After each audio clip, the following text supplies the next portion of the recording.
નમસ્કાર મિત્રો દોસ્તો, આજના વિડીયોમાં તમારા બધાનું સ્વાગત છે। મિત્રો, મારે તમને આજના વિડીયોમાં સ્પેશિયલી છોકરીઓ માટે જે યોજનાઓ ચાલે છે તેના વિશે વાત કરવાની છે। કારણ કે સમય પર સરકાર દ્વારા દીકરીઓ અને મહિલાઓ માટે ઘણી બધી યોજનાઓ બહાર પડતી હોય છે, જે કેટલાય લોકોને ખબર પણ નથી હોતી। તેથી આજના વિડીયોમાં આવી જ કંઈક નવી યોજનાઓ વિશે વાત કરીશું અને સાથે સાથે આ યોજનામાં કેટલા વર્ષના લોકો અપ્લાય કરી શકે તથા ડોક્યુમેન્ટ્સ વગેરે ચર્ચા કરીશું। તેથી અમારા વિડીયોને લાઈક કરીને ચેનલને સબસ્ક્રાઇબ કરી દેજો।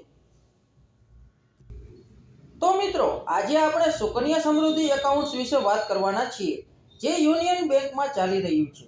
તો આ એકાઉન્ટ્સ વિશે તમામ માહિતીને ધ્યાનપૂર્વક સમજીએ। તો મિત્રો, સૌપ્રથમ આ એકાઉન્ટ્સ કોણ ખોલાવી શકે તેના વિશે ચર્ચા કરીએ। નાની દીકરીઓ એટલે કે 0 થી 10 વર્ષની ઉંમરની દીકરીઓ માટે તેમના માતા પિતાના આધાર પર ખોલાવી શકાય છે। ત્યારબાદ આ એકાઉન્ટ્સ કેટલો સમય સુધી ચાલે તેની ચર્ચા કરીએ।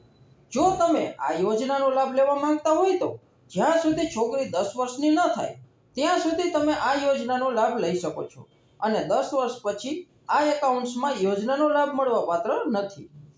મિત્રો, હવે આ યોજના અંતર્ગત કેટલા એકાઉન્ટ્સ ખોલાવી શકાય તે જોઈએ।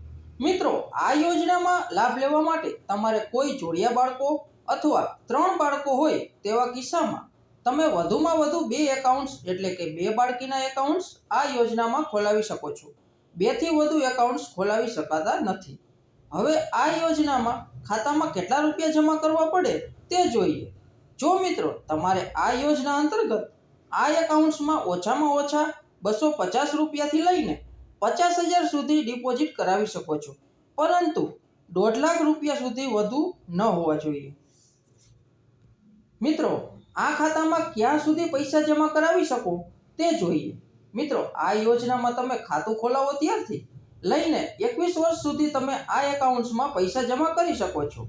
હવે ડિપોઝિટ પર કેટલું વ્યાજ મળશે તે જોઈએ। મિત્રો, ગવર્નમેન્ટ ઓફ ઇન્ડિયા દ્વારા સૂચિત કર્યા મુજબ 5મા દિવસના અંત અને મહિનાના અંતની વચ્ચે ખાતામાં સૌથી ઓછા બેલેન્સ પર કેલેન્ડર મહિના માટે વ્યાજની ગણતરી કરવામાં આવશે અને નાણાકીય વર્ષના અંતે ખાતામાં જમા કરવામાં આવશે। હવે આ એકાઉન્ટ્સમાં ટેક્સ પાત્ર છે કે નથી તે જોઈએ।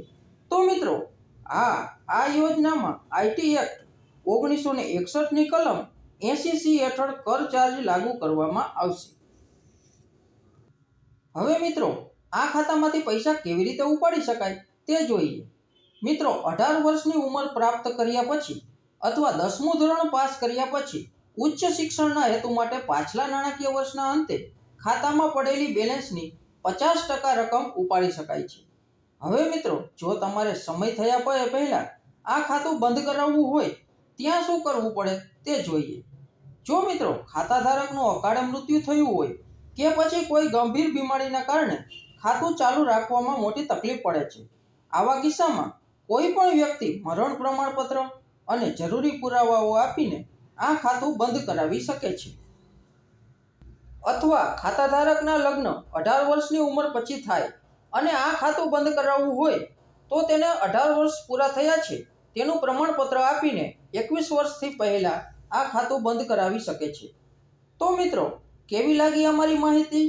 તેથી અમારા વિડીયોને લાઈક કરો, તમારા અન્ય મિત્રો તથા સગા સંબંધીઓમાં શેર કરો તથા અમારી ચેનલને સબસ્ક્રાઇબ કરવાનું ભૂલતા નહીં। આભાર, ધન્યવાદ।